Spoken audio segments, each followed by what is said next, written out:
bring back in our panel. We'll begin with our first question. 30 seconds on the clock for each of you. Ginan, we'll start with you. Let's talk about what's next for Turkey after this win. I mean, essentially the country voted for more of the same, and this means continued erosion of institutional decision making mechanisms, which bring about a best case scenario of unorthodox policies in regards to the economy, or a worst case scenario of economic mismanagement, rampant corruption and cronyism, which bring about soaring inflation and a crashing Turkish lira, as we've seen. Dr. Murat Aslan, same question. What's next for Turkey? 30 seconds.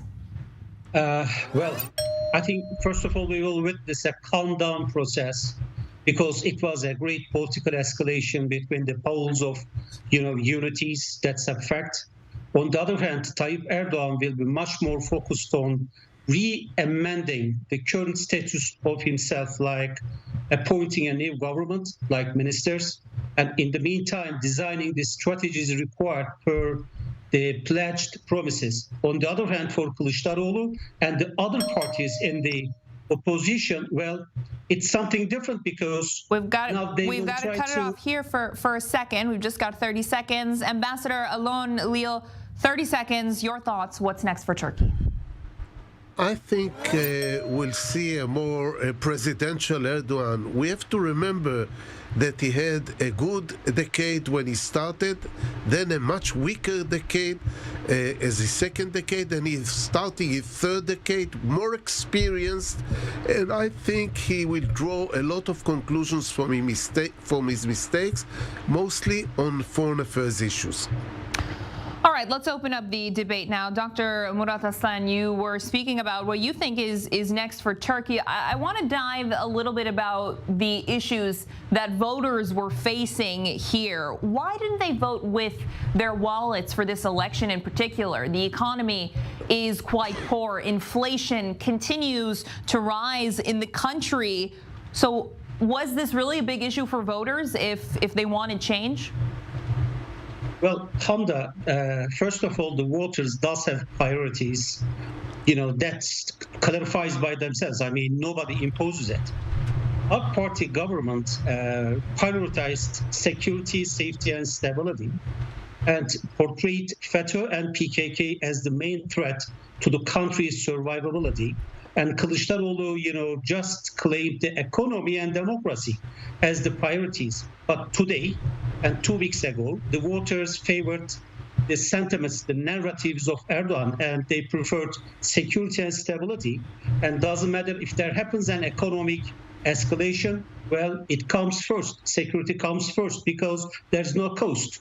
On the other hand, the opposition side, well, they are insisted on claiming that Turkey will downgrade more, as our friend in Washington, D.C. claims. But that's not the fact, because we experienced an election process. For sure, there are a lot of pledges, and there will be a process to reassess the situation. And for the opposition, I believe, there will be a damage assessment, because today there's a campaign in social media to demand Kılıçdaroğlu resign from the position.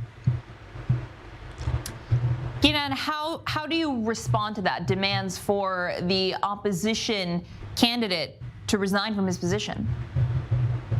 I mean, before I respond to that, I think there are some facts that need to be underlined. At the very end of the day, the Turkish public, the peoples of Turkey, are getting poorer as a result of economic mismanagement from the Turkish government, and especially in the last 7 or 8 years under Erdogan's leadership, the economy has been mismanaged to a point where the Turkish lira is losing so much value, prices are soaring, and the average household in Turkey is poorer today than they were 5 years ago. So I think you're right in stating that the voter turnout, the voters' choices were between, an improving economy, or on the other hand, as Erdogan tried to shine or actually establish a bigger threat to the country, which really doesn't exist. I mean, Turkey is not on the brink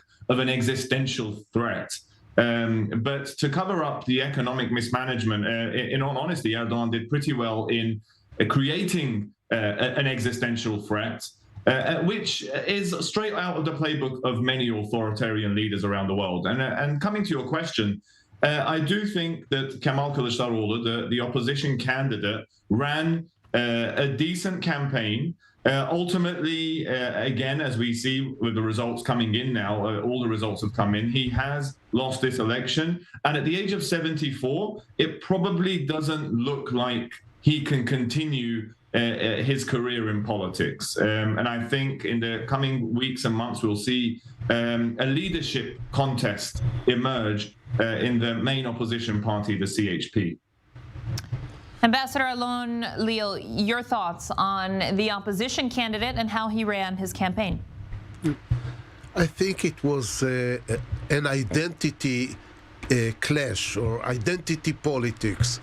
The more conservative, religious, nationalistic bloc is probably a little bigger in Turkey than the liberal secular bloc. And I think people stood with the tribe and kind of, in a way, the base of Erdogan ignored many of his mistakes because he's the leader of the tribe, and at least it's our leader that makes the mistake. And the division is very deep between the two camps, and I think that the victory is of this conservative identity more than of Erdogan. I don't know if Erdogan will stay the full 5 years, but his ideology will continue for 5 years. Regarding Kılıçdaroğlu, I'll be very, very surprised if he will say in his speech today, and I think he's starting in few minutes, that he will run again in 5 years.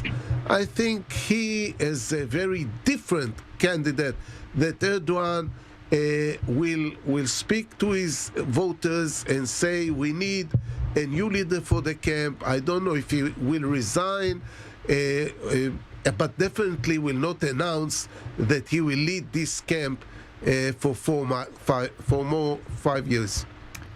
You know, I want to ask you, Turkey is divided politically. This election headed to a runoff. Why is there a trend with such division? I mean, we saw these numbers that are coming out, 52%, 48%. I mean, it's just a 4-point lead. So why the political division?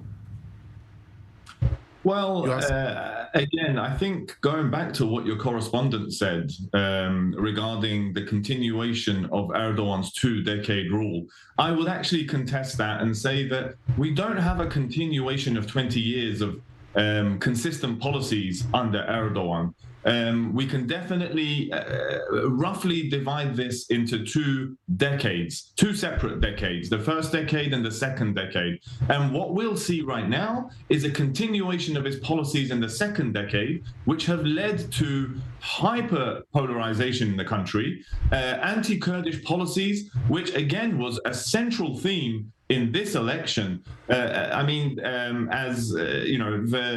ethnic identity and the religious identity of the opposition leader really played against him. We can see that in the numbers that are trickling in still, and the election results, that Kılıçdaroğlu's ethnic and religious identity was weaponized by the government against him and ultimately paid off for Erdogan. So we see a coalition formed by Erdogan that is increasingly more nationalistic, especially on the grounds of Turkish Sunni identities. And he believes that this is a winning formula for him, especially over the last 7 or 8 years.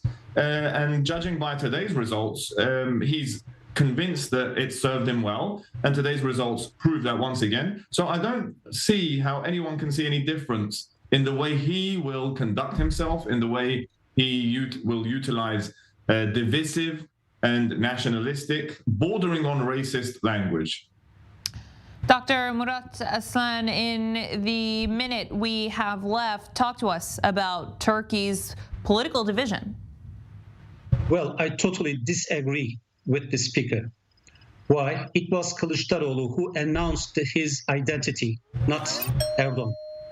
The second issue, it was totally CHP building up a bloc, alienating the public from Turkey. And PKK, HDP clearly expressed their support to CHP, and they went to the polling stations freely. Today, it was a democratic feast. Everybody just voted in favor of their candidates, and they did it. So what's the problem in here? For the accusation of being nationalist, well, CHP, Kılıçdaroğlu, had agreed with Ümit Özdağ, ultra-nationalist.